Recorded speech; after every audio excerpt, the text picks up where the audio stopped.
He said life is a uh, uh, life. He told the Mysore Maharaja who asked him, "Can you define life in one sentence?" He said, "Life is a unfoldment, the joy of unfoldment of a being under circumstances trying to press it down." So the Annamaya Kosha, the Pranamaya Kosha, the Manomaya Kosha, our own body, our lethargy, and to that added added the things that come from outside, the negative influences. They all come and bombard you. So what is life? Life is trying to unfold, express that joy which was under which circumstances were trying to press it down. Every time the world says, no, you be sad, you be sorrowful, you cry. And the nature of the world is to make you gravitate towards sorrow, quite opposite of what the real nature is. And the whole life is a struggle to do quite the opposite. So that is why all of us find spiritual life so difficult, because we have to go contrary, we have to go against the circumstances, the forces, the negative forces around us, negative forces within us and without, and then still maintain still assert ourself, which is full of joy. So he says, this joy, this world of phenomena, the radiance, the joy which is inside, expresses itself through the human personality. The more it expresses, the more they say that person is spiritual, because his existence is closely connected to the spirit rather than the body. If he's somehow midway, he may be intellectual, he may be going on thinking, and a very rational person. He thinks he's uh, trying to understand the principles of spirituality, which he's doing at a Manomaya Kosha level, or at the most the Vijnanamaya Kosha level, but he has not touched the Anandamaya Kosha. Whereas Sri Ramakrishna did not bother so much. He transcended. He could live most of the time in that Anandamaya Kosha, whether he was there is a beautiful Bengali song, Mago Anandamayi Nirananda Corona. Means if you are really Anandamayi, if the scriptures say you are the source of bliss, why are you making me sad? If you really manifest yourself, then the result should be seen. Why are you making your child? This is a song used to sing, and used to sing it with full of joy. And that is why Swami Turiyananji says, the moment we entered Dakshineshwar from Calcutta, there was so much of negativity that they just, what attracted them? What attracted Master Mahashaya? A very troubled troubled household, with every member of the family trying to pull him down, so much so that he even contemplated suicide. Why did he run and escape? Somehow managed to find some time to be in the presence, because here you could experience that Anandamay Kosha. We may try, we know there is a lot of joy inside, but there are so many sheets. That is why they say these sheets, for 5 sheets, they are the covers which prevent that joy, luminosity, radiance of the infinite self from manifesting itself. So then they say uh, the they say the classification, the Upanishad says they have been classified as, again they say, though there are 5 sheets, they are classified as three: Sthula, gross, Sukshma, Karana. So the Upanishads keep on telling this again and again and again. Sometimes we feel, what is this they are repeating again and again?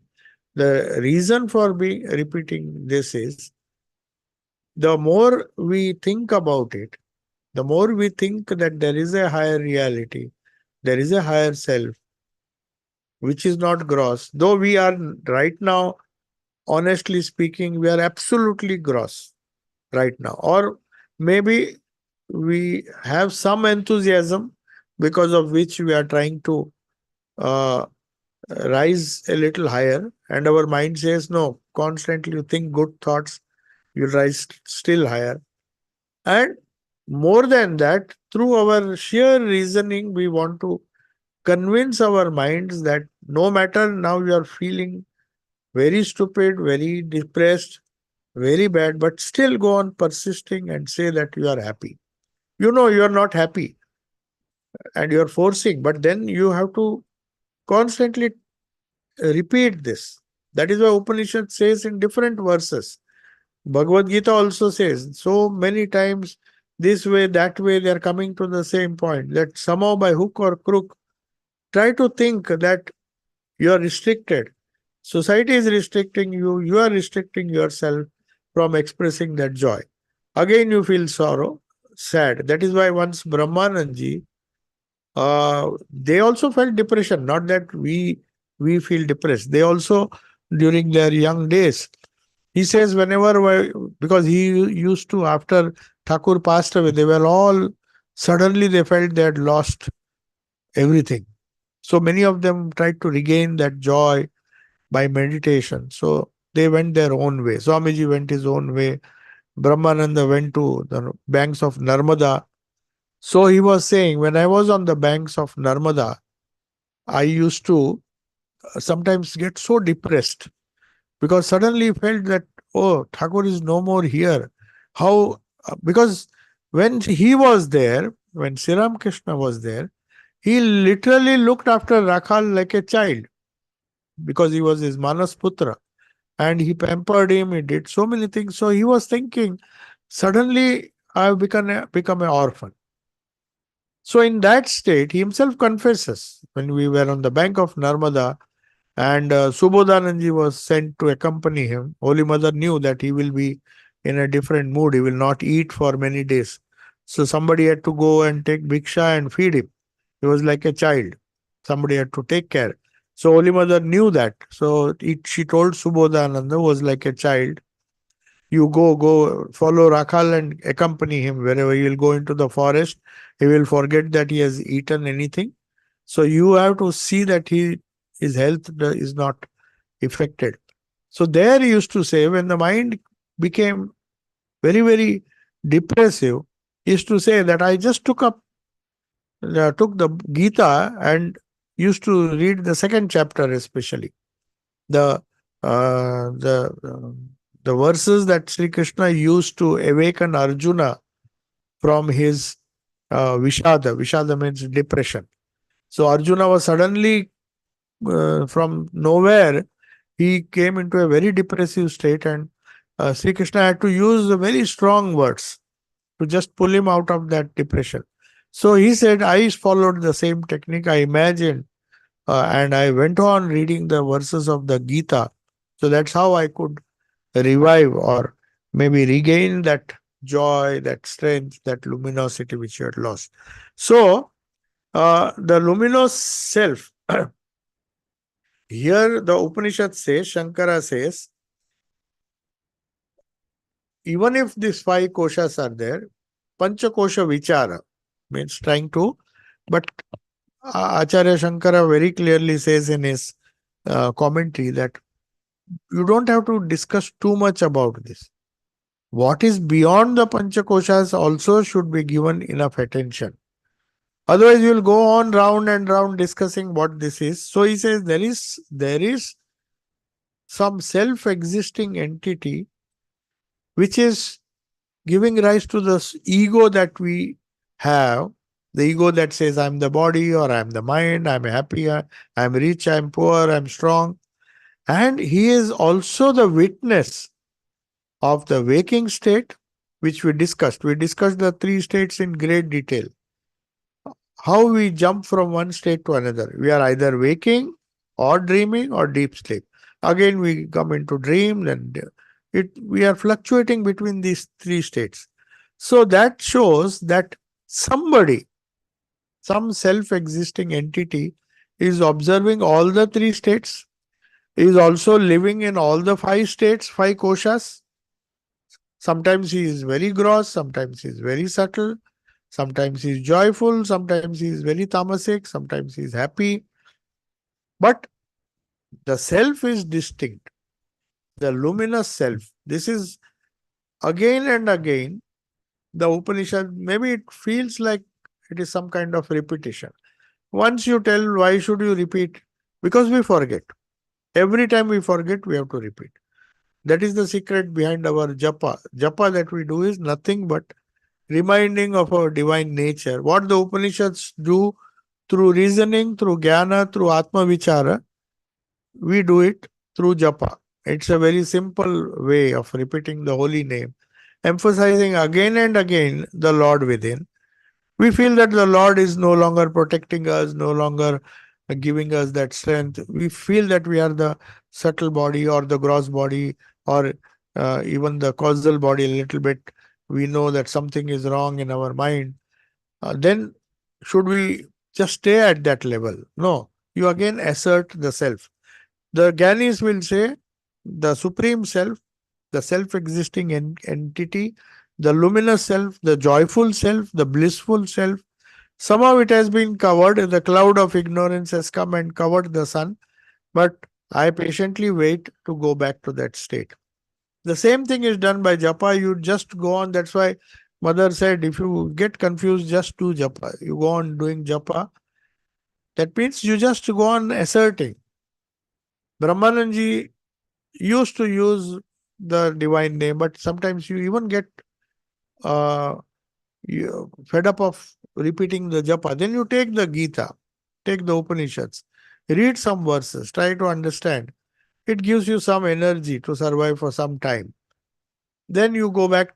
The natural prana and the gross body is always trying to pull the personality down. That is what he is saying. That no matter how depressed you are, the self is not affected. This is one thing which Shankaracharya emphasizes. He is using a positive. The idea is Vedanta is termed as neti neti, not this, not this. That is a negative way. But Shankaracharya says there is another way, iti iti. Iti means I am that supreme self. I am that luminous self. I am that joyful self. Temporarily, I might have forgotten. Uh, so it's stop. Temporarily, I might have forgotten, but every attempt I make to remind myself of that supreme state is taking me towards that spiritual existence. So we'll now conclude if there is a question. Yeah.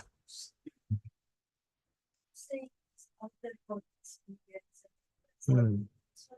It's more body centered rather we are already out from it. No, we are not. We are not out. Do you feel that you are out? You can I said it is a rare thing. That's see. Don't think too much of this because it is very rare. At least I did not have a body out of body experience personally. I'm just saying the possibility that out of body experience shows that this can be disconnected. For us, unfortunately, it is always connected. Maybe the connection is less. Connection may be less. But in some cases, as I said, Holy Mother says that she would not tell something which she has not experienced. She felt disgusted. She said, I'm so happy without this sheath, Annamai Kosha. Why should I go back? But then the karma forced. Then she said, no, again I went back. So this is, I'm just giving you an example. This will not happen to 99.9% of us. But even if it happens, one that shows for one person or a few persons in the history of spiritual life, that means this connection is possible. We are the spirit, but we have to progressively identify ourselves less and less with the body, less and less with the mind, the reactive mind. That means what? Practice all the virtues. Don't be jealous. Don't be angry. Don't. Why they say these not? These are not commandments. That just because Krishna says or Moses says or Bible says, oh, you should not steal. These are not. These are for our own subjective growth. If you are angry, you will be gross. If you are not angry, you transcend the mind. Every time you say, I am not going to be reactive. That means you are asserting your buddhi. Every time you fall a prey, that means you are coming down. So this is a very scientific way. He says you have the choice to identify yourself with the pure spirit, pure joy, or be sorrowful. Who is telling you not to? Because for some people are habitually sorrowful because they are constantly listening to their mind.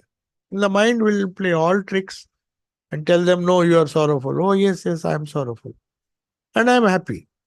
Happy in the sense I am reconciled to that. I'm not happy, I'm reconciled. So it requires, that's what I'm saying. Here he says, Shankaracharya and all, they repeat again and again. They tell you that there is a higher joyful self. Even though you don't experience it, try to go towards it. Then there is a chance that you may solve your problems at the lower level. Hmm. Mokshas also is Shankaracharya. Before that, it was called as the Atma. Atma or kosha is it's just a technical word. It means the level of grossness. The level of grossness. Annamaya kosha means the grossest existence. Pranamaya kosha is the slightly, it's energy body. Then the reactive mind body, manas, buddhi, ahankara. These are time immemorial classifications.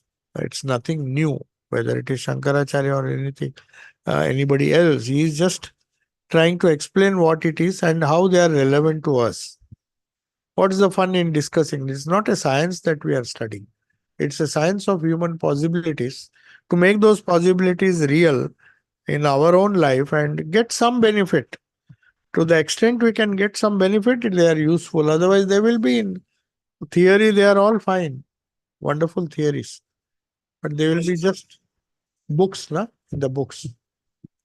So we'll conclude. Huh? Om Shanti Shanti Shanti Hari Om Tat Sat Sri Ramakrishna Pranamastu.